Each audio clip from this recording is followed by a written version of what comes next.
Why do so many judges get such a free ride? I mean, how many stories have we seen on this channel and in my books and on my videos? How many stories have we seen where there's some kind of crime spree or there's some kind of really bad business in the neighborhood and everybody looks in the camera and they know the solution for sure? We need more cops here. Well, yeah, we need more cops. In Chicago, they keep telling us the crime is going off the cliff, going low. It's low, low, low. Chicago's crime has never been better. But at the same time, in Chicago, all the neighborhoods are feeling the need to hire armed security guards. Because for some reason, this drop in statistics is not correlating with a drop in actual criminality. They're going in opposite directions.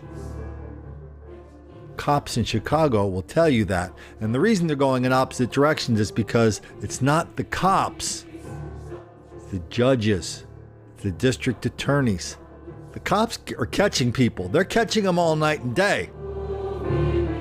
But if the district attorney won't prosecute or drops charges, or if the judge makes the district attorney drop charges, or the judge accept these ridiculous plea deals, and if the judge refuses to send violent felons to prison and lets them off with an admonishment, you're such a good boy, I'm going to send you where you can go play football in prison or in juvenile reform school. This is now turning into a caricature, but it's true. So let's not talk about cops. Let's talk about judges and and increasingly district attorney. But let's take a look at this one judge out in Ann Arbor, Michigan. A couple of the teens went over to Ann Arbor to a mall. Good Lord, what's going on in malls now? They went to a mall, and three teens, three of the fellas went to a mall in Ann Arbor, and they robbed a bunch of people with a gun. Then they went somewhere else and they robbed some more people with a gun. They will not face any more jail time, and they will be sentenced as juveniles. This is a decision strictly at the discretion of the judge. The teens pleaded no contest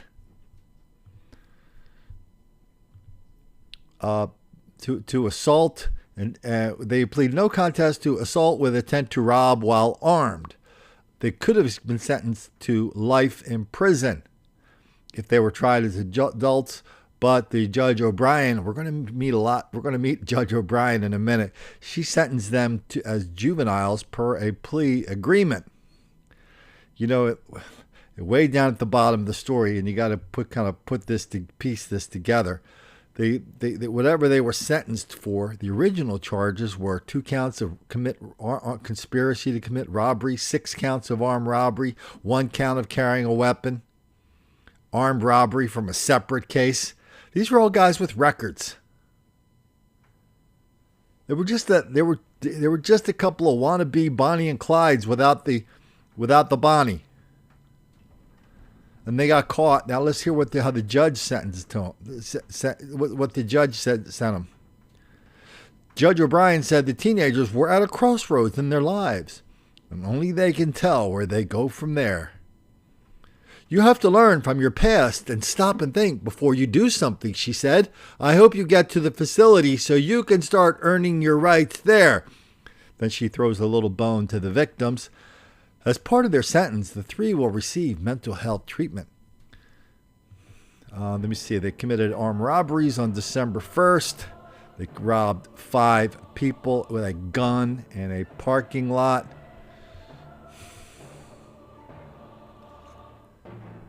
The defense attorney was explaining to him how the kid wanted to go here, he wanted to go there because his big goal in life was to play football. He said his dreams. That one of the guys who was convicted said he apologized in court. He wants to change his life and make his family proud. He said he dreams of earning a college scholarship in football. He and his attorney requested he be sent to a juvenile facility in Pennsylvania that has a football team he could potentially play for during his sentence. Judge said, okay, yeah, that sounds good. All right, whatever I'm going to sentence you to, the most you're going to get is you're going to be out of here when you're 18. That's how they roll in juvenile court. So this Judge O'Brien is known as an easy mark over in Ann Arbor, Michigan. And being an easy mark in Ann Arbor, where the University of Michigan is, that's a badge of honor. That's a badge of honor to be in denial, deceit, and delusion about black criminality, wildly out of proportion as it is in Ann Arbor, a college town. So not only is she doing it in her court, she wants other people to look the other way whenever they experience some kind of ridiculous crime of violence or burglary or threats or harassment or vandalism. Look the other way, because we have to do peacemaking circles. Yeah, Judge Darlene O'Brien, that's the chick who just let these guys off for armed robbery. She says the solution is restorative justice, peacemaking circles, where everybody gets together and talk it out, hug it out. Good Lord, where do we get these insane people? This is about 3 minutes long.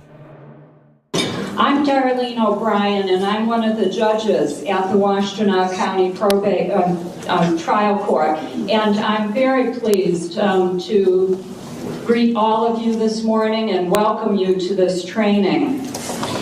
We're very fortunate that you came today, hopefully with open hearts and inquiring minds, so we can all learn more about our peacemaking process. We're also grateful for all the work that's been done to put together this training. And I want to thank Linda Edwards-Brown. I'm not sure where she is. I saw her just a minute. There you are. Okay. And Susan Butterwick and Debbie Shaw, who is somewhere here. And, of course, Debbie is outside, and Belinda Doolin. So a lot of work goes into this, and we appreciate their work and all the facilitators and trainers. You know, our courts have a history of compartmentalizing cases and focusing on case flow processing and time management guidelines and things like that. And we keep seeing the same people come back again and again, whether it's in the criminal cases, if it's in domestic relations cases, or in juvenile cases. And those who have been with the juvenile court see generations coming again and again, sometimes the second and third generation. So it's clear that we need to do something different. And we need to focus on the individual and the family and the particular problems and issues that they bring with them. And we need a more holistic approach. And we are so very fortunate that we have Judge Tim Connors to bring the peacemaking model to Washtenaw County. Judge Connors has been a judge for about a quarter of a century. First in district court and circuit court, and then he handled probate cases, and now the juvenile court docket. And his vision is inspirational, and it has deep roots in our American history and in our Native American traditions. I'm a big believer in this alternative dispute resolution process because I've seen it work. Since the court started, the peacemaking court, in October of 2013 with a grant from the State Court Administrative Office, I've been referring cases, and I see how lives are transformed. Not just the litigants, but families and the workers who take them through the process. It's just a beautiful thing to see. One case that I want to mention as an example. I had as a divorce case for the last 8 years. Yes, they got divorced timely, but that was just the beginning. Then there's motion after motion, evidentiary hearing after evidentiary hearing. And finally, in September of last year, they agreed to try the peacemaking court. I went on our Odyssey court system to look at the docket entries, 26 pages, going to the Court of Appeals and back and forth, and the last entry, peacemaking court. And that's where the court process appears to have finally worked. Oh, you think that was the only 2 examples of Judge Darlene O'Brien acting like a complete nut job? A person who should be in front of a judge having her own mental competency questions instead of being the one behind the bench? No, everybody up there knows she's a nut job. So if you want to commit a crime and get off, just do the whole, I'm turning my life around, I want to go to college, and I'm really sorry I stuck a gun in the face of those people. I'm sorry I got caught. I'm sorry I did it a bunch of times before and I got caught then too. So watch what this guy did. He's a convicted felon. He got caught in a robbery. He's in front of Judge O'Brien again. And also I wrote a song. Hello there, Your Honor. I want to say I'm sorry for the things I've done. And I try and be stronger in this life I chose. But I want you to know that door I closed. In Your Honor, I'm sorry. To my mother, I'm sorry. To the victim, I'm sorry. Yes, Your Honor, I'm sorry.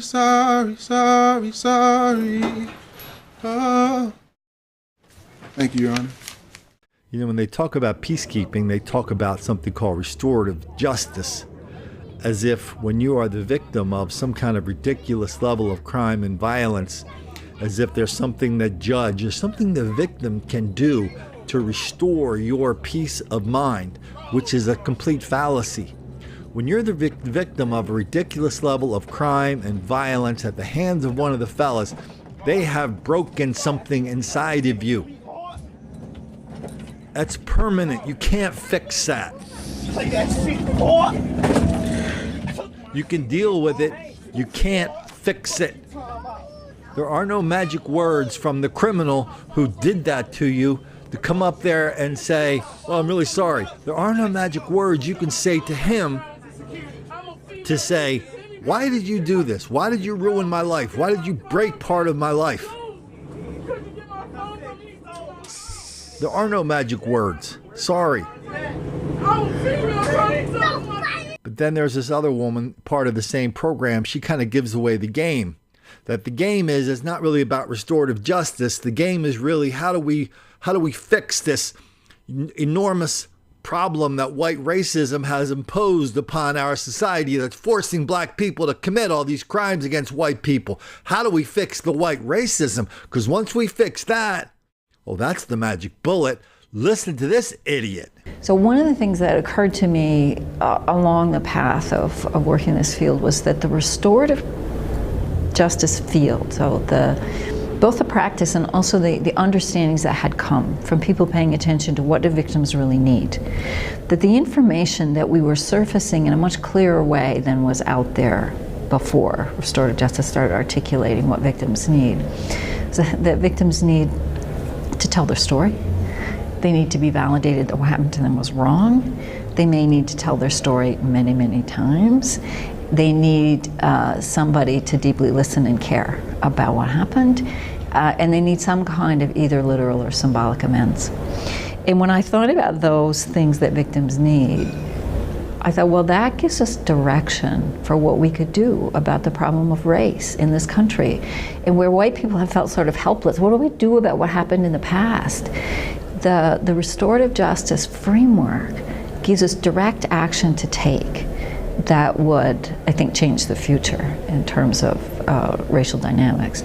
And then that space of circle is the space in which the white people can witness, right? To listen and listen and listen, to validate the stories, to validate that what happened was wrong, and then collectively we have to figure out what does amends look like. But that it's just the safest space, I think, for us to have the most painful conversations that we might have. Well, this is another story one of our viewers gave to me. Just all was all there. He could have stopped at the story about Judge Darlene letting these guys off. No, he said, "What's going on with that judge?" He looked into and he found these other videos. He found the singing of the song. He found the judge bragging about restorative justice. He found the thing where the other person said, "Oh yeah, that restorative justice is great. It's going to cure white racism. And once we cure white racism, oh yeah, once we let black people, once we give them the freedom to start telling white people how much they suck, then the world's going to be a whole lot better." Boy, if that were true, this world would have been better a long time ago. Oh yeah, we would have had a regular Wakanda right here in the United States of America. Because black people have been expressing their overt, covert, conscious, subconscious hostility to white people. They don't even care who knows it for a very long time, and they do it in very public places. And nobody calls them on it. Instead, we get idiots like this judge and her little sat raps going up there going, "Oh, really sorry, black person, you committed that crime. Is there anything I can do to help you with your football scholarship?